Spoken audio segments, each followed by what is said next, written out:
Hey, this is Ben with Feud Rewind with a quick word from our first unofficial sponsor. Water. You need some. I need some. We all need some. We're made of it. Guess what? It comes in a bunch of different varieties. Hot, cold, frozen. You can get it flavored. You can get it plain. With bubbles, no bubbles, out of your tap, out of a bottle, out of a box. The possibilities are endless. Regardless, you need some. Before we get started, go get a glass. I'm going to get one too. We'll meet back here and start the show. Thank you so much. Water.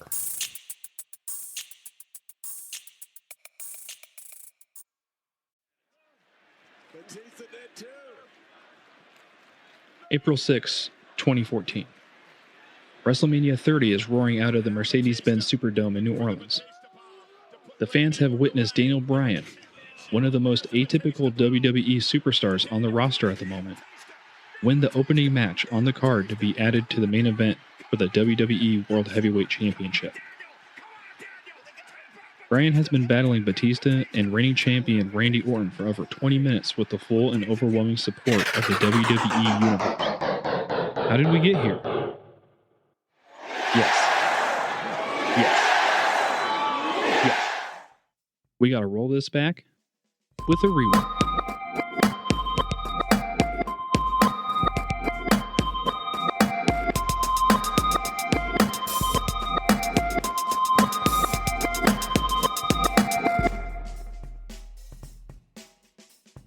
"2013 was a mixed bag of a year for the WWE. There were several top stars on the roster, some that had been around for quite a while, and some that were on the rise, threatening to break through perceived glass ceilings. Daniel Bryan, at this point, had already achieved a status that his, by WWE's standards, diminutive stature shouldn't have. As one of the founding fathers of Ring of Honor, Bryan has long been regarded as one of the most gifted technical wrestlers in the business and of all time. His 5'10" frame, highlighted at times with long hair and a fairly Viking-esque beard, would normally convey a performer with maybe a lucha-focused background in WWE. Instead, Bryan's skill set was mostly based on the shoot and chain wrestling backgrounds of his two primary trainers and influences early in his career, Shawn Michaels and William Regal. The style was heavily based on in-ring psychology as opposed to high spots and character work. Instead, the American Dragon was portrayed as, quote, the ultimate professional wrestler, a moniker that he would fulfill dutifully throughout his storied career. By this point in his WWE career, he has been a World Heavyweight Champion, albeit having to lose it to Sheamus at Wrestlemania 28 in 18 seconds, clearly showcasing how management felt about Bryan's believability and legitimacy as a main event talent. He would go on to form Team Hell No with Kane and enjoy a lengthy WWE tag title reign that would last 245 days.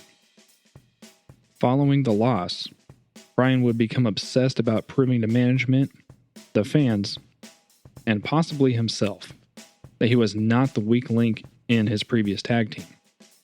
He would be paired with an unlikely partner in his pursuit of a common enemy in the Shield, Randy Orton.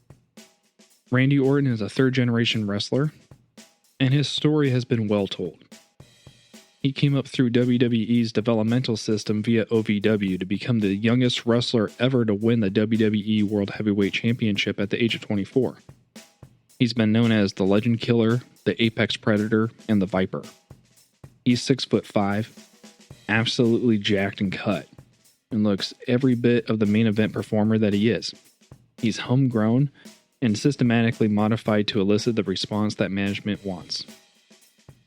Simply put, he's literally the antithesis of Daniel Bryan. Now, Bryan and Orton unsuccessfully challenged the Shield for the tag titles at Payback. The following night on Raw, Bryan and Orton face off in a no DQ match against each other. During this match, Bryan does suffer a legitimate stinger, causing referee stoppage. These two would have a few rematches over the next few weeks, ending in a street fight match where Bryan would force Orton to tap out to the yes lock with a kendo stick applied to the move. big things should have been in store for Bryan, having overcome a short feud with Orton to prove his detractors wrong.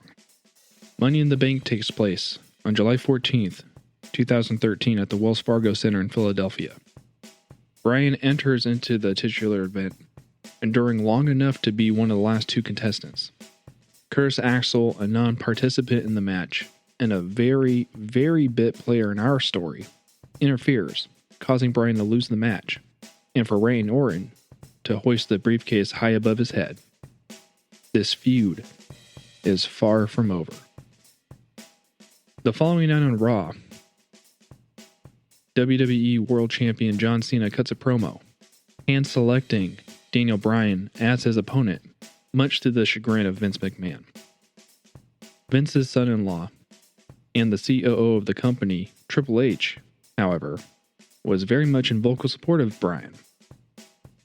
Bryan would go on to have a gauntlet match, wherein he plows through Jack Swagger and Cesaro.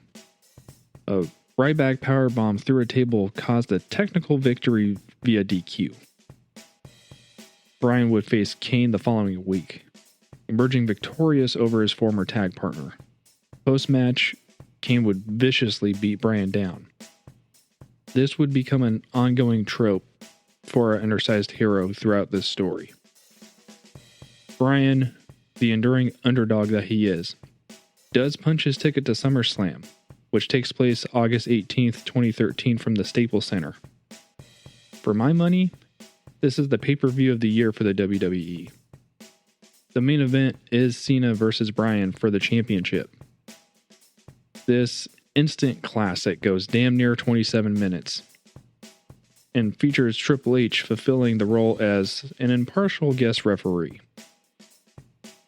Bryan, in the end, is going to defeat Cena via pinfall in front of a roaring crowd.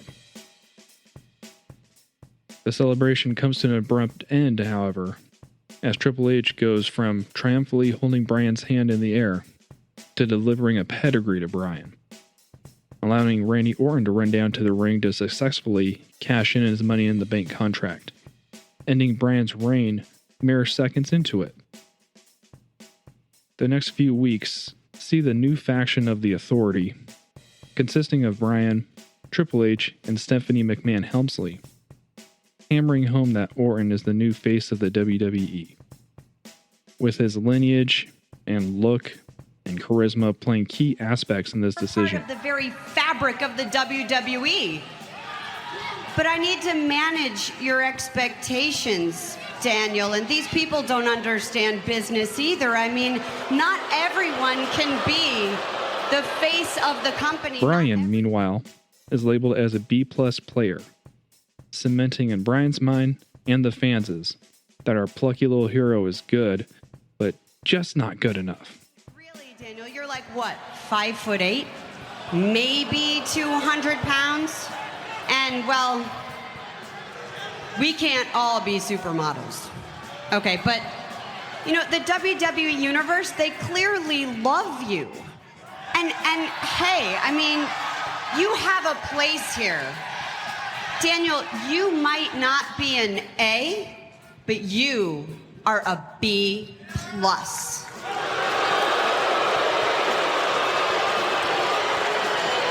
Solid B+. There are also multiple attacks from Orton, The Shield, and Triple H himself, with Triple H threatening termination to anyone who disobeys the COO. The next month, at Night of Champions, Bryan and Orton are going to come head-to-head. This would be the last WWE pay-per-view at the Joe Louis Arena in Detroit before the arena's decommission in 2017. And the crowd that filled the hollow halls of the Red Wings' former home was treated to a main event in which Bryan was once again victorious after an 18-minute affair. Triple H, flexing his corporate muscle, reverses this decision on the following night's Raw, stating that the referee Scott Armstrong's count was too fast, firing the ref in kayfabe and vacating the title in the process. I did what I did to ensure the future of WWE. Daniel Bryan is not the man we want. He is not the face of the WWE. It seems that no matter the praise from his critics and peers, no matter the amount of the thunderous yes chants that filled the arenas, Daniel Bryan, due to his size and look, was always fighting an uphill battle.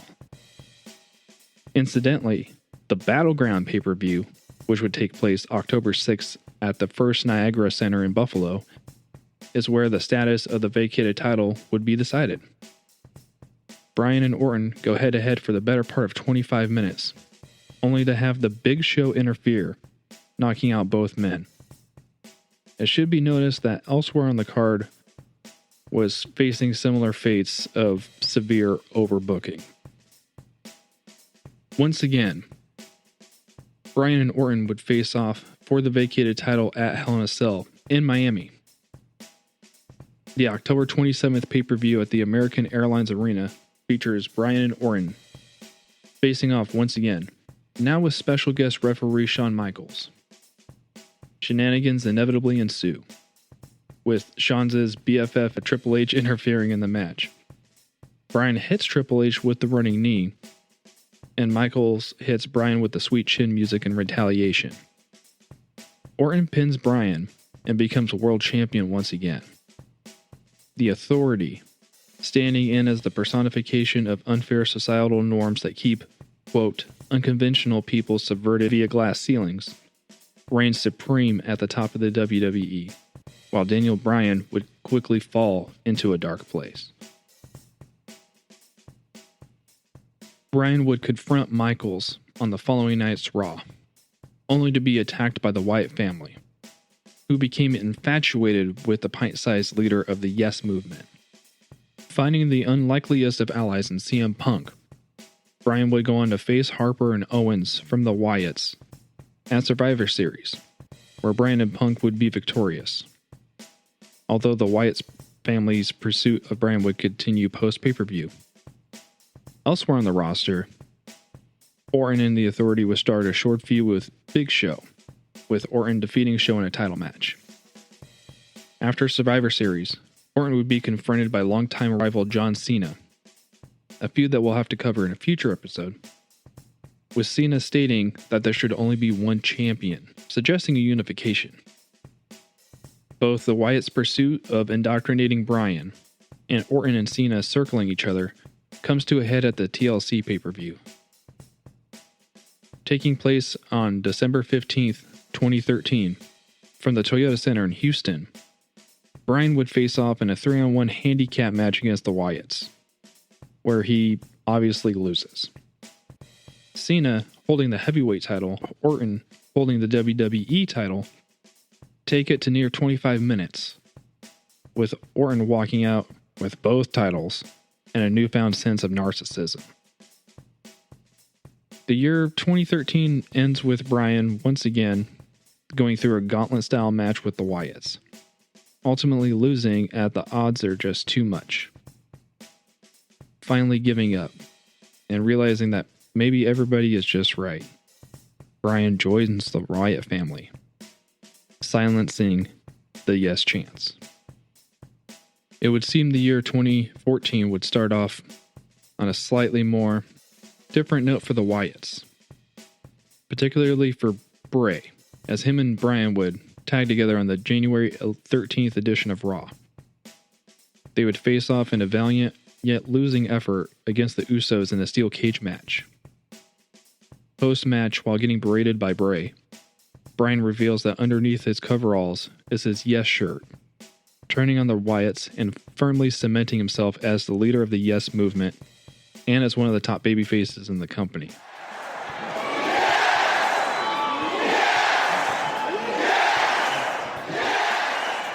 This does cause one to scratch their heads at the next decision, however. At January 26th Royal Rumble, Bryan is going to not only lose to Bray Wyatt in a 20-minute match, but he will not be an entrant in the Royal Rumble itself. Most, if not all, of the 16,000 in attendance at Pittsburgh's Consol Energy Center rained down yes chants not only during the Orton and Cena rematch, in which Randy retains, but also during the Rumble, where Batista would win to cash his ticket to the main event of Wrestlemania 30. Corporate Kane, crony of the Authority, starts to interfere with Bryan's business, most notably interfering in February 23rd's Elimination Chamber. Bryan, alongside John Cena, Sheamus, Cesaro, and Christian, finally face off against Orton. Bryan is once again one of the final contestants. Kane interferes on Orton's behalf, allowing Orton to retain in front of a chorus of boos. March 10th would bring us a scene on Raw that was surreal and otherworldly. Daniel Bryan is in the ring, demanding time. An entire crowd of fellow Yes Movement enthusiasts crowd into the ring. An irate Triple H agrees to make the main event of WrestleMania a triple threat, with one stipulation. Bryan must face off against Triple H to open the show, and whoever wins the match will be inserted into the triple threat main event against Batista and Randy Orton. For one reason only, it proves that when I step in this ring, there is nobody better than Daniel Bryan! This brings us to the 30th edition of the Showcase of the Immortals, WrestleMania 30, taking place on April 6, 2014. It is a day that will live in infamy, as Undertaker's WrestleMania streak would come to an end at the hands of Brock Lesnar. Before this, however, the Superdome in New Orleans is treated to an opening match featuring Triple H and his now famous King of Kings entrance with the throne. Yes, the same throne that Cody Rhodes would smash years later. Bryan comes down to a well-deserved eruption of applause. And 26 minutes later, Bryan's hand would be raised in victory over Triple H. Post-match, Triple H lays an old-school beatdown on Bryan, focusing on the relationship between Bryan's arm, the ring post, and a steel chair. The shadows of doubt were cast far and wide, as the main event looms later in the night. Orton, Batista, and a heavily taped, heavily injured, and now somewhat apprehensive Bryan have a little bit of a time bringing the crowd back into this match after the aforementioned breaking of Undertaker's streak. Where this match does pick up, however, is where those shenanigans comes back into play. It is a triple threat, so by default there is no DQ and no rules. The Authority would come out to interfere, throwing out the referee and replacing him with the Authority stooge ref Scar Armstrong, if you remember him from before. Considering the stipulation, Triple H is going to get in his shots as well, and Bryan eats a combination Batista bomb inverted RKO through the Spanish announce table. Everybody, but especially Bryan, really sells this injury, and the paramedics come out to stretcher him out. The point of the Yes Movement is about overcoming adversity by embodying the fighting spirit that many Japanese wrestlers embody. This spirit flows through Bryan via his love of said Japanese wrestling. As he's being carted off on a stretcher, his neck wrapped, he refuses medical attention and turns the tables on the Authority. The sledgehammer, a suicide dive that involves everybody, including Stephanie. The entire kitchen sink of fun is thrown into the back half of this match, and Bryan ultimately is able to overcome his own insecurities as well as everyone's distractions by making Batista tap out to the yes line. Now Batista looking for the Batista bomb to put Randy Orton away, and with the championship, there's the Batista bomb. Daniel Bryan, Nina Batista, Nina Batista, Nina Batista. Come on, Bryan, come on, Bryan. Yes, Lord, come on, Daniel, come on, Daniel. Tap out Batista, tap out Batista, tap out Batista. No way. Batista's gonna tap. Batista's gonna tap. He did it. He did it. He did it. You gotta be kidding me. The Miracle King. The Miracle King. A miracle on Bourbon Street. As shocked and disappointed, Orton laments over a title that arguably shouldn't have been his to begin with. The entire point of Daniel Bryan's run was being a great technical wrestler in a very throwback type of fashion that got over with the crowd primarily due to his size. The payoff to this, with facing off not only against one oversized opponent, let alone 2, is really what seals the deal with this match. Unfortunately, after this, we do see Bryan's reign and career hit multiple speed bumps due to health issues, mostly surrounding concussions. Orton, meanwhile, would continue on to feud with The Shield and John Cena. For the better part of a year, what we witnessed was 2 top-level competitors facing off in the main event 5 times, with Bryan always raising and setting a new bar for technical prowess. Overcoming perceived size issues, injuries, constant interference, and tomfoolery. To constantly have your hand raised, only for it to quickly be put back down.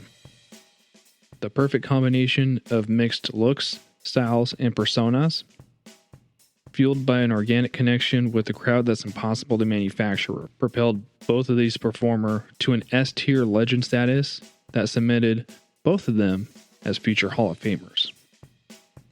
And with that, that's the Feud Rewind for the week. I'm your host, Benz and Lance. I appreciate you listening. I hope you have a fantastic rest of your week. And I will check you next time on the Feud Rewind.